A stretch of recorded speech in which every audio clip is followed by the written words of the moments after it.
Hello again, everybody, and welcome to Tiger Sidelines on MC22. I'm Bo Bayman, joined by Dave Matter and Gabe DeArmond. As always, they tried to kick us out of office. We're not going anywhere. We're here for you, the Tiger fans. As we come off of a bye week, and it is a weird week that COVID has really taken the headlines because we've already seen some games this coming weekend wiped off the schedule, and this is not trending in the right direction, is it, Dave? No, not at all. I mean, as we take this Missouri and Georgia, I guess we say game on, but we didn't really get a straight answer last time we talked to Eli Drinkwitz. So they're waiting test results like always. I mean, every game is dependent on your next batch of test results really this season. And we've already seen 3 games in the league get postponed or probably even canceled in the case of the LSU-Alabama game. Missouri and Georgia may not have room to make up this game later in the schedule just because unless they move it to the championship game day, and you can't do that yet until both teams are eliminated from contention in the division. So this is just one of those 2020 weeks. We've seen some changes in the SEC up to this point, not at the volume that we're seeing this week. And Gabe, this is one that if Missouri and Georgia can play this Saturday, the SEC wants it to play to be on TV. Yeah, I mean, like Dave said, we're without 3 games already. The only other really decent game on the schedule is Florida-Arkansas, and I guess you can argue whether that and whether Missouri-Georgia are decent games, but they're now the premier games on the schedule this week. And, you know, Eli Drinkwitz was talking yesterday, and I knew it felt disjointed and weird, obviously. It doesn't really seem like a season to me. This is just kind of like, hey, here's a game, and then, I don't know, a couple weeks later, like, here's another thing. But he kind of put it in perspective. He said they started practice 17 weeks ago, and they played 5 games. I mean, it's not really a season so much as it's just like a few things here and there that, like football, to interrupt the kind of monotony of everything else. Let's go back to last week. We talk about Georgia here, and Dave, Georgia did not look good and did not fare well against Florida. Florida takes a giant step forward in the SEC East and obviously in the SEC overall. Yeah, I mean, Georgia, the MO on that team is they're a great defensive team. They can run the ball pretty well. They don't have a vertical passing game, but they had some major injuries on defense. They lost 2 of their defensive linemen. They were without their star safety, and then they lose their other safety to a targeting penalty. And even the elite defenses, when you take away their best pieces, can be vulnerable against a really explosive passing team. And that's exactly what Florida is. And they really exposed Georgia in that game. And it's not a team that can easily play catch up because they don't have that great passing game. Their best receiver's been hurt, George Pickens. Stetson Bennett's been a nice game manager. It's been a nice story down in Georgia. He's probably good enough to beat most teams on their schedule, but not a team where you have to outscore them in the 30s or 40s. And that was the case against Florida. And Florida, Gabe, for the second week in a row, I mean, we saw what they did to Mizzou. I mean, I thought they brought it against Georgia. They were ready to play. Yeah, and Kyle Trask, I think, is the first SEC quarterback ever to have 4 touchdown passes in 5 straight games. And I liked what Eli Drinkwitz said yesterday. Can you take something away from that game? He said, well, we don't have Kyle Pitts. Nobody has Kyle Pitts. That kid is unreal. But I think what was underrated in that game is Florida's receivers. I mean, Trask was good, don't get me wrong, but they made some incredible catches. And I'm waiting for the game where an offensive coordinator just lines up and says, we're just going to run a wheel route on every single snap, because I've never seen one play so consistently work in a game as that did against Georgia. Yeah, no doubt. And now, Gabe, how does Georgia lick its wounds? They've got 2 losses in the league, and they have to travel here to Columbia. Yeah, Georgia is one of those teams. There's probably 6 of them that either you're in the playoff or it's a bad year. I mean, that's where Georgia's program is. So they cannot make the playoff. They're done. They realistically can't make the SEC title game because they're a game behind Florida and they lost the tiebreaker. So they need Florida to lose 2, and Florida's not likely to lose any. So every goal that Georgia had is pretty much gone. So this weekend and every other weekend for Georgia kind of comes down to how hard will you play for pride? Because that's what Georgia's playing for. And Missouri and every other team on Georgia's schedule are kind of relying on them coming in and going, yeah, we don't really care that much anymore, because if you just line up against Georgia, they've got more talent than everybody in this league. They've got more talent, I think, than Florida does. But if they don't, if they're not motivated, then any team on their schedule left can probably beat them. So it'll be interesting to see how Kirby Smart gets that team to respond. I mean, once Jamie Newman opted out at the beginning of the year, I think most people, and I certainly didn't, but most of us really should have seen at that point, hey, this is a good Georgia team, but this isn't Georgia where we've seen them the last few years. This is maybe kind of a step back to try to get back there next year. But we'll see. I think we're going to see the future this weekend. If this game's played, I expect JT Daniels, the USC transfer, to get the start for Georgia. And so we'll maybe be able to start to get a look at what they might look like next year. And Dave, Gabe brings up a good point. You bring in a quarterback who wants to battle. That's a guy who can lead the team instead of, a team coming in with all this malaise and saying, well, it's a weird year. We've lost twice. We'll just get ready for next year. That's kind of, in my mind, what Missouri would hope for. Yeah, they look like a team that needs some kind of spark, something different. They have a 5-star guy coming in next year, but Daniels was a quarterback everybody in the country wanted a few years ago when he went to USC, and probably again when he entered the transfer market. So they have something there. It's been really strange how they haven't gone to him yet. But we'll see if they do on Saturday, like Gabe said.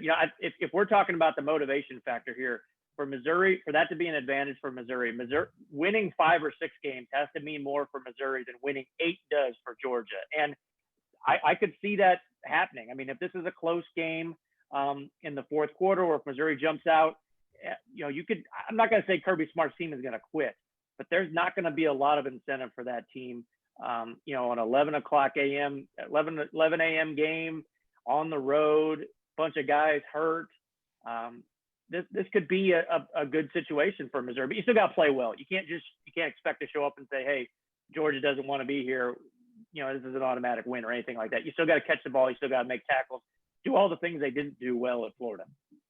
And maybe the bye week came at a good time for Missouri as they're able to look at Georgia, Gabe. But this is a team that'll be without 3 players in the first half due to the Florida debacle at halftime. But Missouri needs to get back to playing well, doesn't it? Yeah, and look, we kind of have not really talked about the real issue here. We're taping this on Wednesday morning, and we don't know for sure that Missouri can play this game. I mean, they played with 64 guys at Florida. You take 3 guys off who are suspended, that's 61. They had 1 positive COVID test, that's at 60. So how many guys are in contact tracing? And from what Eli Drinkwitz said, it's more a position group, which knocks it down to, it means it's either quarterback, offensive line, or defensive line. We're pretty sure it's not quarterback. So on one of the lines, they're not sure they have enough guys to play this game, and that determination is going to be made over the next, I would assume, certainly by the time anybody sees this. I mean, it's Wednesday morning, probably by Wednesday night, we have a pretty decent idea, unless, of course, test results come out Thursday or Friday, and Missouri says, hey, man, we lost 4 more guys. We just can't do this. So, yeah, Missouri obviously wants to play better than it did the last week.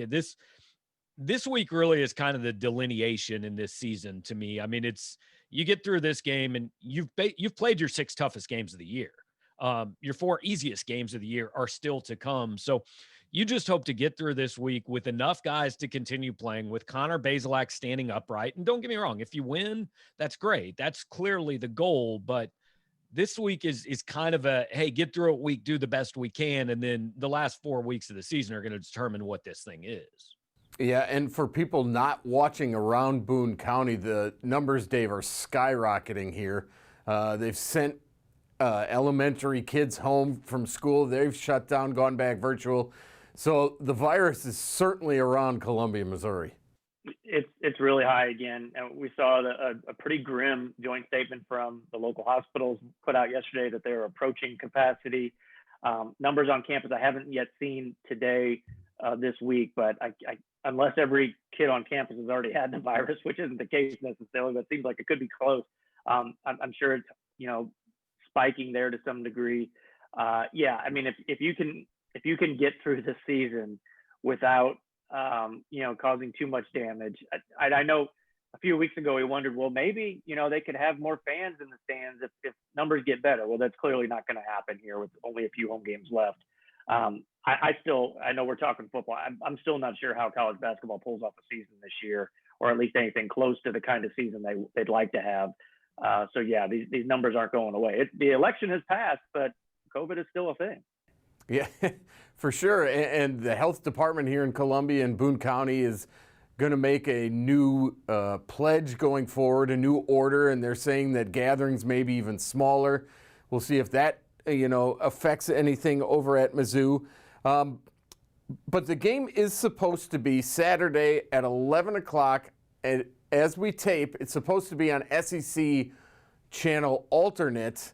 But we'll see. All that stuff could change. The thing we did find out is LSU Alabama, which was slated to be played in primetime Saturday night, won't be replaced with the game. So if it's going to move, it may be not time, Gabe. It might be just channels.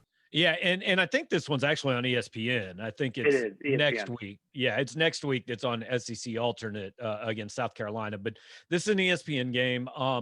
It could move. I think Tennessee A&M was supposed to be a 2:30 game, so there's an opening there. I mean, they can move these things around as necessary. But look, this is college sports in 2020. By Thursday morning, we hope to know, 1, if they're playing, 2, who they're playing, and 3, when they're playing. And before Thursday morning, we don't really ever know that for sure. Yeah, and we've talked about the other games, but let's look at them now that the schedule is down to 4. We've talked about the Missouri game. Vanderbilt will be at Kentucky. Arkansas is at Florida, and South Carolina is at Ole Miss. I mean, the schedule isn't the greatest thing in the world with the 4 that are left. Seriously, if it's not Georgia, Missouri, it's got to be Arkansas, Florida. Yeah, I would think so. I mean, the storyline there is Sam Pittman can't coach for the Razorbacks. So who is the acting head coach on Saturday in Gainesville? It's Barry Odom. So we haven't really seen Barry much during the games. They show him up in the press box every once in a while. Last week, he was sitting right in front of like the divider between the windows. So they took the shot of him and you still couldn't see his face. So he'll get plenty of face time on Saturday. I assume he will coach from the sideline as the acting head coach. And we know what happened last time he went to Gainesville. It was a pretty big win for him. One of the biggest, probably the biggest he had at Missouri. So that's the storyline there. Those other 2 games, man, I guess, Will Muschamp's probably coaching for his job at this point, maybe. The Gamecocks have not looked good lately. And Vanderbilt, Kentucky, man, unless you're a diehard fan of one of those teams, I couldn't imagine flipping that game on and wanting to watch it. Well, and ironically, Barry Odom's hoping to get his second straight win in Gainesville thanks to Felipe Franks, because that's true. Felipe had a ton to do with Missouri winning that game 2 years ago, and now he's Arkansas's quarterback. There's a lot of storylines there. But look, even if this week had been a full schedule, like LSU Alabama is a good game in name, but Alabama was favored by 24 points. A&M Tennessee, Tennessee is a dumpster fire right now. Auburn Mississippi State, that's not a good. There just aren't many good games in this league because there aren't very many good teams. Let's be honest. This league is essentially Alabama and Florida. They'll meet in the title game, and then it's everybody else. Yeah. A&M's playing really well, but they were barely competitive against Alabama, so you can't put them anywhere near that top tier. And Florida is not a perfect team. They can just score so many points that it doesn't matter, how good their defense is. So that's kind of what college football, the elite teams are right now anyway. Ohio State doesn't have an elite defense. Clemson gave up, 47 points the other night. So granted, it was an overtime, but still, if you can score a lot of points, you've got a dynamic quarterback and some receivers, then you can win it all. And there's 2 teams in this league that I think that can do that. That next tier is good, but it's not great by any means. And I guess to wrap up this segment, Gabe, I think if what you said was right, if you're Missouri, you're just wanting to play all the rest of the games on your schedule. That's got to be one of the goals. Look, we said at the beginning of this year, and it's funny how fans forgot this at halftime of week 1, but I think really coaches have mostly forgotten it. And I give Eli Drinkwitz credit. He's kept this thing in the right perspective all season long. We talked to him yesterday, and he seemed to be in a pretty good mood. He gave a great press conference, and he repeatedly stressed, look, the first thing is we got to make sure our kids are safe. And then we're trying to play games, and yeah, we want to win, but goal number one in July was start the season, and goal number two was finish the season. And it's not going to look exactly like it was scheduled. There are going to be some teams that play 9 games. I'm not going to be a bit surprised if Missouri Vanderbilt ends up never happening, right? But they're going to get to some sort of a finish line, which, hey, that was all we asked for back in July. So you'd love to win every game. I know Georgia fans are mad right now, and Penn State fans, I'm sure, are furious, but like, you're playing games, you're collecting TV money. Those things are victories in themselves. Yeah, no doubt about it. All right, we're going to take our first break right here on Tiger Sidelines. When we come back, we'll look at the tweets. We have just a few, but we'll talk about them when we come back right here on Tiger Sidelines on MC22.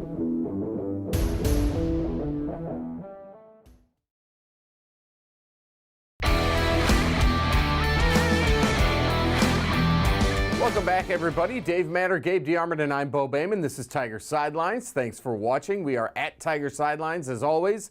On Twitter, we have a tweet from Steve who says, are we going to see more COVID cases in athletic departments forcing cancellations of games as teams see their goals/dreams fade with poor records? And I think the answer to that is yes, we will.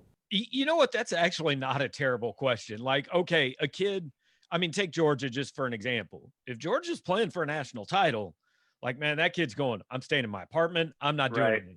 If Georgia's playing for nothing and his girlfriend calls and says, hey, let's go out, like, maybe he's a little more inclined to do that than he would have been 2 or 3 weeks ago. It's the same thing we talked about with opt-outs at the beginning of the year. What happens when your team starts 2-4 and you're going, I could keep doing this, but I'm probably a second-round draft pick, so maybe I just don't do this anymore. Yeah, I think it's a good point. I think also, though, even Alabama has an 85th guy on the scholarship list, and all it takes is him, a guy that backup right guard that doesn't play much, to let his guard down a little bit, even if they are undefeated. So, yeah, but I do see the kind of the logic in that question. And some of the elite teams, we haven't really seen them have these problems as much as teams that are, just kind of scuttling through the season. So it's an interesting thought here.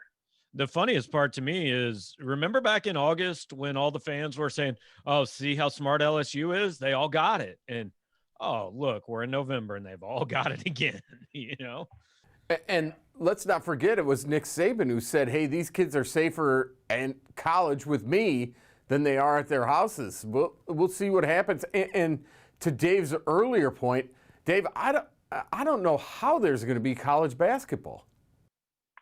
I think I've said this before. The only hope is that most of your teams already had the virus, and they can't get it again. I think it's 120 days for the most part. There are cases of people getting it a second time. I don't see how. Duke, I think, announced yesterday they're not going to have students at the game, which is like, what's the point of having Duke basketball if you can't have the Cameron Crazies there? It's going to be really, really different. It's one thing to have 12,000 football fans at your stadium, but to see basketball games, college basketball games playing in empty arenas, I don't think they'll be able to duplicate like what the NBA did in the bubble with like the virtual stuff. It's gonna look like a practice, and then you just worry about the virus just wiping out your entire team for 2-3 weeks. It's gonna be wild. Well, and I think there were two things. First of all, I was really surprised at the SEC schedule that was put out. It just kind of looked like a normal schedule.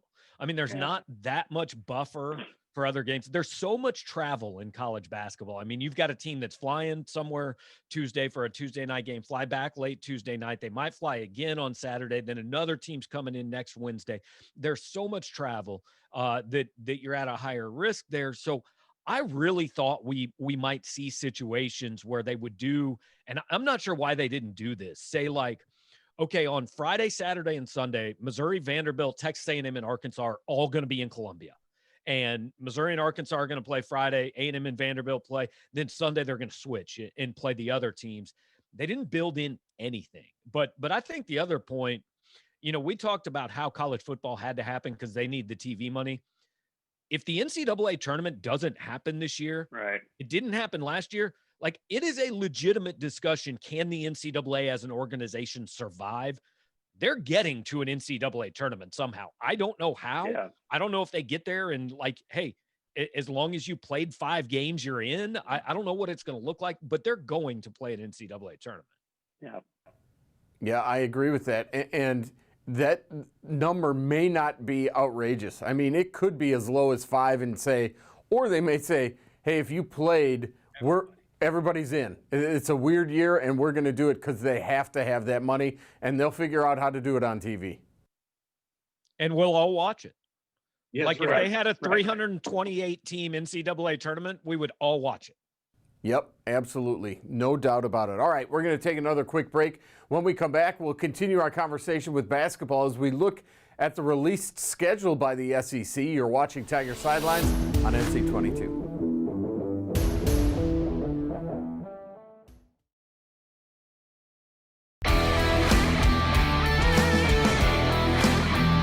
Welcome back, everybody. This is Tiger Sidelines on MC22. I'm Bo Bayman. Gabe DeArmond and Dave Matter join me via Zoom. And let's continue our talk about SEC basketball. There's SEC signing day today. Well, I should say National Signing Day today for basketball teams. But the men's schedule comes out. They're going to start the season, fingers crossed, November 25th by hosting Oral Roberts. The SEC season starts December 30th, ends March 3rd. And the Tigers will play TCU in the SEC Big 12 Challenge. And Dave, as you said last week, they're still trying to fit that Illinois game in somewhere. Yeah, it doesn't sound like either team is really that interested in playing in St. Louis just because the Enterprise Center hasn't hosted a single event since the pandemic set in. And I don't think either team is really interested in being kind of the guinea pigs there. So there have been some discussions about maybe playing on campus. And I don't know. I mean, they've got to make a decision pretty soon. The Big Ten protocols are a little different than the SEC.